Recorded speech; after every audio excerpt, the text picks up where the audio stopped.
Hey everybody, today we're going to be making our very own Zen garden to go. My name is Laura and I am going to lead you through this project today. I'm also going to include some slides at the end so that you can see some different ideas to take your Zen garden up a notch. So here's an example of our little Zen gardens. So I hope you enjoy this project. Keep watching and we'll have lots of fun. Thanks, bye. So let's get started with our Zen garden to go. So I pulled out the Zen garden to go bag and this is for July 15th, so we're almost finished. We've got 2 more projects after this one, I think. I can't remember. So we've got these 2, so we've got this right here. So I'm just gonna open up the bag and see what's inside.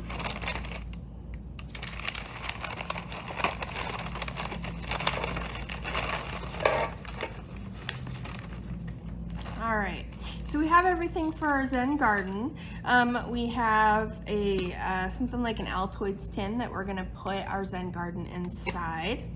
We have some sand that we can carefully rake with our wooden, we're gonna call it a rake. We all know that it's a spork, but we're gonna call it a rake. But it is bamboo, so it's the right material. And then in the little bag you should have some rocks and like a piece of a succulent. So it's fake, obviously, so it's not gonna grow. But it should fit inside your box. If not, you can try trimming it down here. I cut this off of a bigger plant off bigger plants that I got from Michael's. So if you're interested in finding these little tiny plants, you can check there if you like. That was really the only place I found these pretty small, but I still had to cut them up. So there is instructions in your bag, but also some information about Zen gardens and why they're really nice to have. And so they can help with your stress and promote relaxation. Even just raking a little bit can be relaxing, which helps your stress. You can be really creative, so you can sort of decorate yours however you like. Add or take away anything, decorate your box if you like. It's all kind of completely up to you. So we have our Zen garden, and I am gonna go ahead and pour my sand in here.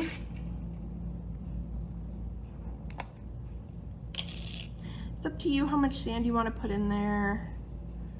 From your container, kind of flatten it out, see how much there is.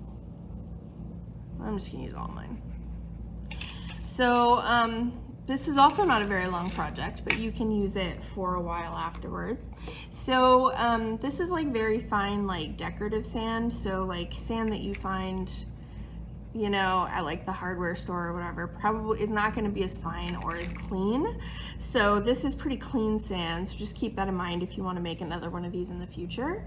You can also just use like any sort of box. If you have just a square sort of tray or anything like that, you can also make your own Zen garden that way. So I'm going to go ahead and put in my plant here in the corner, just so that I have an idea of where that's gonna go.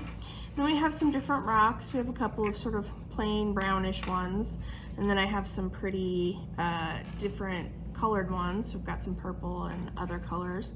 So I'm gonna sort of stick some of these over here in the corner, and then a few more in the other corners. And now mine is sort of decorated. So the nice thing about these Zen gardens is it's supposed to be sort of really calming. So what you can do is you can use your rake that we provided here, and you can use it to sort of rake through your sand. Sometimes you'll go places like shrines or different places, or like temples or something like that, and you'll notice that the sand is like carefully in lines like this, and that's because this is one of the things that they do in order to sort of like keep the Zen, if you want to use that in your mindset. So it's just really calming to sort of move the sand around And a lot of times too, you can just sort of shake it in order to even it out again. They'll, if there's like sort of a rock in the middle, they'll sort of go around it. I'm obviously not the best at this. Practice makes perfect, right?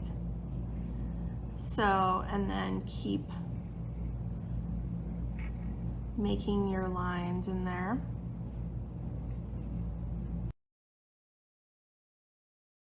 The other option would be to, instead of using a fork, is to use a toothpick. So it's a lot thinner, and that way, actually, you can use the stick from the project last week and make lines. I know that project was a bit of a bust, so you might not you might have a, you know, the stick might not have anything else to do. So you can make lines using your stick from last week for your scratch art.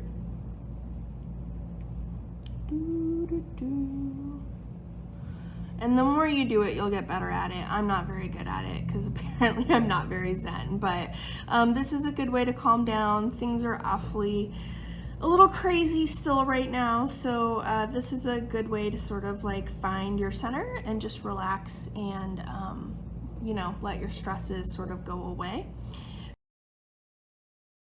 I'm going to give you guys a couple of examples for different ways that you can decorate your Zen gardens.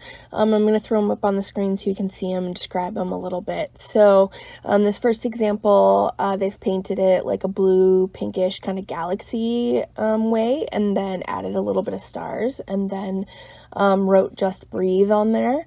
It might be not quite as awesome looking as that one, but still. And then we have a second one which just says hello, so it looks like they added some felt to that. So if you have any felt laying around the house, you could use that, or construction paper, fabric, whatever you have, you can use that. Then we have the quote one. So the quote looks like it's got some fabric on the back, and then they printed out a quote or cut it out of something and then glued it onto their lid. And then the last one is a sakura Zen garden, which is cherry blossoms like they have in Japan. So this one is a pretty relaxing one too. So feel free to get creative and decorate your Zen garden however you like. So that is our Zen gardens to go, and I hope you enjoyed that, and I hope you find a lot of relaxation and calming in your Zen garden, and I will see you next week. Thanks.